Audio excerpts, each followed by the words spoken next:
سورے کا۔ پھر کہتے ہیں حضرت موسیٰ علیہ السلام کو اللہ پاک نے اور بنی اسرائیل کو اللہ پاک نے موسیٰ علیہ السلام کو فرعون کے ظلم و ستم سے جو نجات عطا فرمائی وہ عاشورے کا دن تھا۔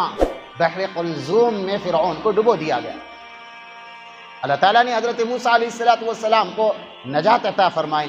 بڑے بڑے واقعات رونما ہوئے ہیں، حضرت عیسیٰ علیہ السلام کی پیدائش ہوئی ہے، بڑے بڑے واقعات ہیں کہ جو اس کی اہمیت بتلاتا ہے کہ محرم الحرام کی 10ویں تاریخ عاشورے کا دن ہے، یہ برکت والا دن ہے۔ اور جب اللہ کے نبی حضرت رسول اللہ صلی اللہ علیہ وسلم مدینہ منورہ مکہ سے مدینہ منورہ ہجرت کر کے آئے تو یہودیوں نے عاشورے کے دن روزہ رکھا، وہ روزہ رکھتے آتے تھے۔ پوچھا کیا بات ہے؟ اور کہا کہ ہمارے نبی حضرت موسیٰ علیہ السلام کو اللہ پاک نے فرعون کے ظلم و ستم سے نجات دی تھی اور بحر قلزوم میں فرعون کو ڈبویا تھا، وہ نجات عطا فرمائی تھی، تو ہم اللہ کے لیے شکریہ کے طور پر ہم روزہ رکھتے ہیں۔ تو اللہ کے نبی صلی اللہ علیہ وسلم نے صحابہ سے کہا ہم تو موسیٰ علیہ السلام کے زیادہ ماننے والے ہیں، وہ ہمارے بھائی ہیں، نبی ہیں، ہم نے ان کی نبوت کی اور رسالت کی تصدیق کرتے ہیں، وہ نبی اور رسول ہیں، ہمارے بھائی ہیں، ہمیں زیادہ حق پہنچتا ہے کہ ہم روزہ رکھیں شکریہ کے طور پر۔ اور حکم یہ بھی دیا کہ یہود سے مشابہت نہ ہو جائیں، تو 10ویں تاریخ کا روزہ رکھو، اس سے پہلے ایک روزہ رکھو یا بعد میں روزہ رکھو، 2 روزے رکھو، 9ویں کو رکھو 10ویں کو رکھو، یا 10ویں کو رکھو یا 11ویں کو رکھو، 10ویں کو تو رکھنا ہی ہے، تو اس سے مشابہت نہیں ہوگی یہود کی۔ تو یہ اصل ساری منظر ہے۔ اور دوسرا معاملہ کیا ہے کہ محرم الحرام میں جو بندہ ایک روزہ رکھے اللہ پاک 30 روزوں کا ثواب دیتے ہیں، یہ بھی ایک فضیلت ہے۔ اور اللہ کے نبی حضرت رسول اللہ صلی اللہ علیہ وسلم نے فرمایا جو بندہ عاشورے کے دن روزہ رکھ کے اپنے گھر والوں کے اوپر افطاری میں یا محرم الحرام کے مہینے میں یا محرم الحرام کے 10 ایام میں، شروع کے 10 ایام میں وسعت کرے گا، کھانے پینے میں ان کے لیے فراوانی کرے گا، اچھے کھانے کھلائے گا، اچھے کپڑے پہنائے گا، اپنے دسترخوان کو وسیع کرے گا، اللہ پاک مکمل سال اس کے رزق میں فراوانی عطا فرمائیں گے۔ یہی تو ہے، نیک کام کرنے کا حکم دیا، برائیوں سے بچنے کا حکم دیا، اچھائی کا حکم دیا، برائیوں سے بچنے کا حکم دیا ہے، برکت والا مہینہ قرار دیا کہ محرم محترم مہینہ ہے، اشہر حرم مہینہ ہے، اس میں نیک کام کی زیادہ سے زیادہ نیک کام کیے جائیں، برائیوں کو ختم کیا جائیں، یہ تو حکم ہے۔ اللہ کے نبی صلی اللہ علیہ وسلم کے زمانے میں، اللہ کے نبی صلی اللہ علیہ وسلم کے صحابہ کے زمانے میں، تابعین کے زمانے میں، تبع تابعین کے زمانے میں، اور اسی طرح علماء سلف علماء خلف کے زمانے میں، یہاں تک کہ جتنے بھی علماء گزرے ہیں، جتنے بھی صوفیاء گزرے ہیں، جتنے بھی ولی گزرے ہیں، سب کے زمانے میں کہیں یہ نہیں ملتا کہ چونگے بنا کے اور اسی طرح کھچڑا بنا کے عید منائی ہو۔ کہیں ملتا ہے کہ آج کے نام نہاد مولوی بدعتی قسم کے دین میں نئی بات پیدا کرنے والے اور اپنے پیٹ بھرنے والے اور اپنا پیٹ بھر کے امت کو گمراہ کرنے والے کہتے ہیں چونگے بناؤ، اجی برکتیں آئے گی، کھچڑا بناؤ، سبیلین لگاؤ، شربتیں پلاؤ۔ نبی نے حکم دیا روزہ رکھو 10ویں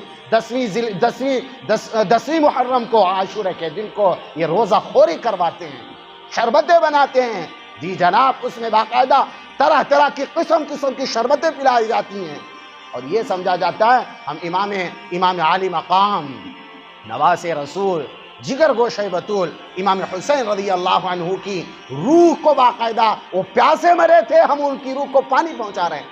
تم پیٹ اپنا بھر رہے ہو اور ان کو سمجھتے ہو کہ ان کی روح پیاسی تھی، وہ باقاعدہ سیراب ہو جائے گی۔ کس نے پٹی پڑھائی؟ کہیں نہیں ملتا۔ تقریباً 15-20 کتابوں کا مطالعہ کر کے آیا ہوں، کہیں نہیں ملا کہ یہ چونگے کھانا جائز ہے۔ حلوہ پکا کے، کھچڑا بنا کے، حسن حسین کا ماتم کر کے، سینہ کو بھی کر کے، اور اسی طرح اپنے بدن کو چھلنی کر کے، خون میں نہا کے یہ حسین کا ماتم منا رہے ہیں۔ یہ دین نہیں سکھاتا، یہ رسول اللہ کا طریقہ نہیں، یہ اللہ کا حکم نہیں، یہ نبی کا طریقہ نہیں، یہ صحابہ کا عمل نہیں، یہ تابعین کا عمل نہیں ہے، یہ تبع تابعین کا عمل نہیں، یہ امام ابو حنیفہ نے نہیں کیا، امام مالک نے نہیں کیا، امام شافعی نے نہیں کیا، کسی ایک امام نے بھی نہیں کیا ہے۔ جو آج کا مسلمان کر رہا ہے۔ اب مزید الگ الگ بدعات و خرافات کو جنم دیا جاتا ہے، تعزیہ اٹھایا جاتا ہے، اپنے ہاتھ سے بنایا جاتا ہے تعزیہ، لکڑی کا تعزیہ، لکڑی کے سامنے سجدہ، لکڑی کے سامنے اگربتی، لکڑی کے سامنے دھونی، اور لکڑی کو باقاعدہ اس کے سامنے منتیں مرادیں باندھنا، اس کے سامنے ٹیپ لگانا، اس کے سامنے گرہیں لگانا، یہ دین نہیں ہے۔ یہ اللہ نہ کرے اس دین کو اپنا کے جہنم میں داخل ہو جاؤ، اس سے پرہیز کریں، اس سے پرہیز کریں۔ اور الگ بات، یہ پنجے اٹھا کے ناچتے ہیں اور سمجھتے ہیں کہ روح آتی ہے، یہ بھی نہیں، یہ غلط عقیدہ ہے، کوئی روح نہیں آتا، شیطان آتا ہے۔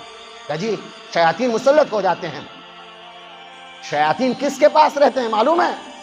شیاطین شرابیوں کے پاس رہتے ہیں، شیاطین زانیوں کے پاس رہتے ہیں، شیاطین حرام خوروں کے پاس رہتے ہیں، شیاطین جاہلوں کے پاس رہتے ہیں۔ کسی اللہ والے کے ساتھ شیاطین نہیں آتے، اللہ والوں کے پاس نیک جنات ہوتے ہیں، فرشتے ہوتے ہیں، بزرگ احباب ہوتے ہیں۔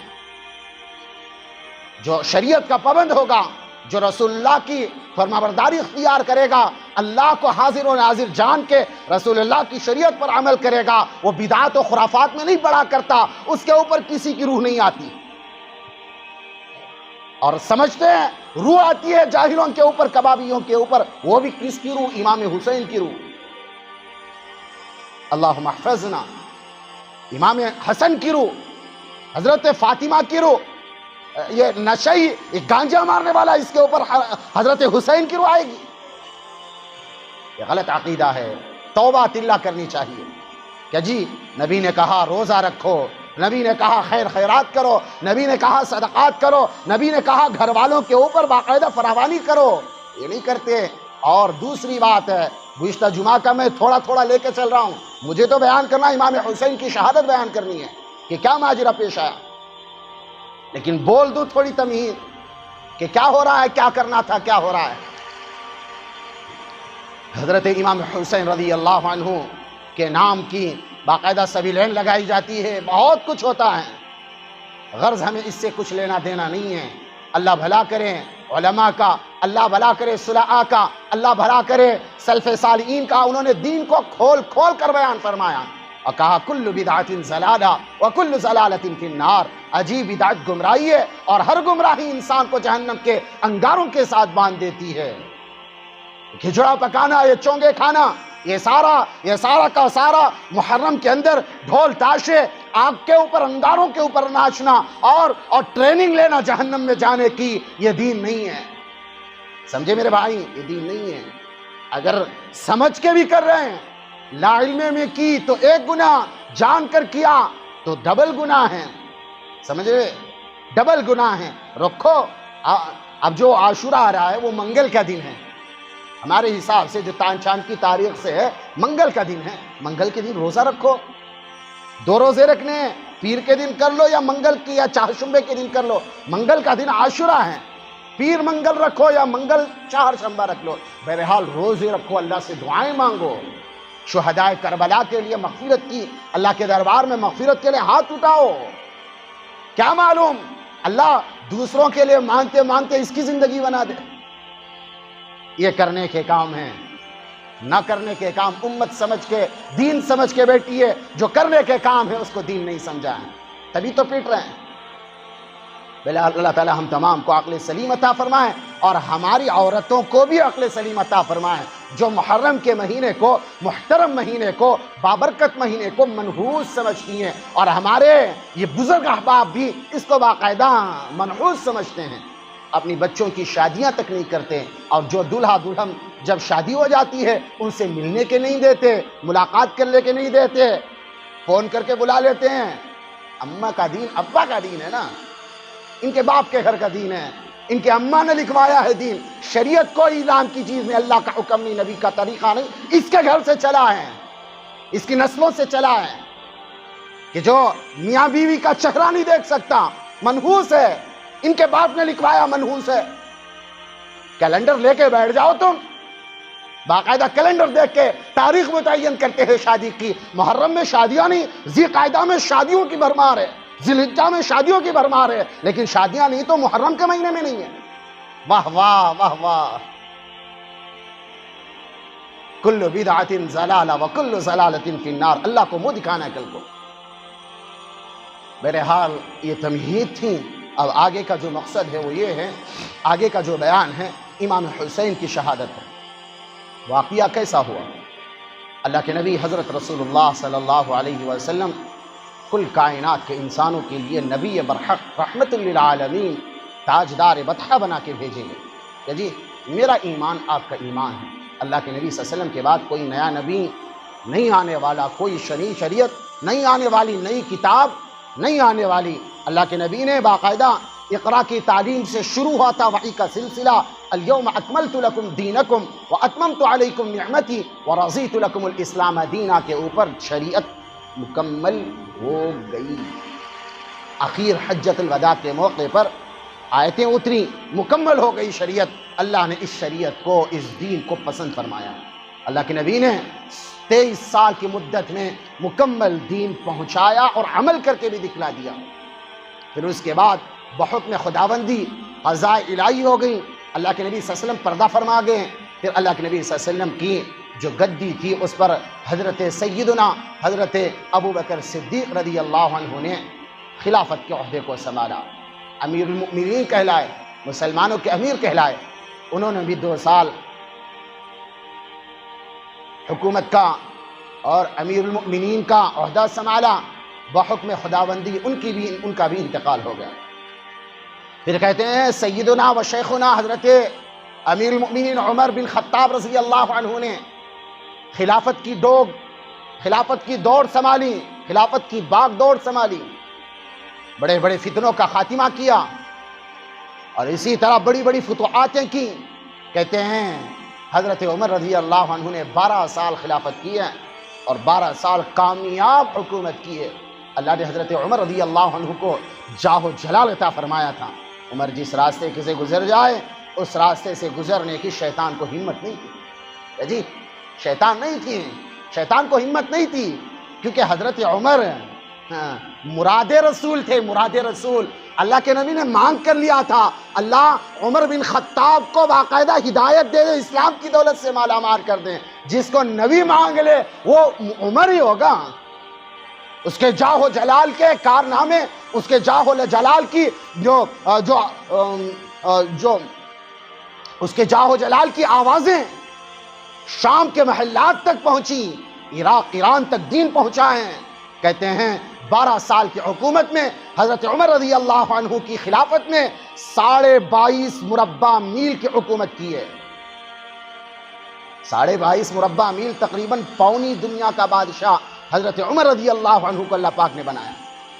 پھر کہتے ہیں بحکم خداوندی وہ بھی داغ مفارقت دے گئے، اللہ کو پیارے ہو گئے۔